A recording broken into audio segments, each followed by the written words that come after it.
Baha at halos zero visibility sa kalsada ang sumabay po sa rush hour sa ilang bahagi ng Metro Manila kanina. Naperwisyo pa ang ilang motorista. Binaha rin ang maraming lugar sa Mindanao dahil naman sa thunderstorms. Perwisyong baha ang nilusong ng ilang motorista.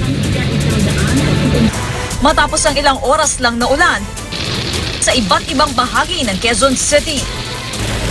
Inulan din ng North Luzon Expressway sa bahagi ng Bukawi, Bulacan. Ang kalsada halos mag-zero visibility. Paliwanag ng Pag-asa, Intertropical Convergence Zone ang nagpaulan sa Luzon at Visayas. Habang thunderstorms naman ang nararanasan sa malaking bahagi ng Mindanao. Ang problema, kahit tumigil na ang ulan sa Takurong, Sultan Kudarat, hindi naman agad humuhupa ang baha. Siguro sir, barado siguro ang kanal dito. Ang ilang panindang paso at estatwa tuloy nababad sa baha. Maaraw na rin pero hindi pa humuhupa ang abot binting baha sa ilang bayan ng Maguindanao. Ang ilang kalsada nagmistulan ng ilog. Sa bayan ng UP, ekta-ektaryang palayan ang nasira sa pagragasa ng baha. Umapaw ang ilang ilog at nasira ang ilang dike at dam.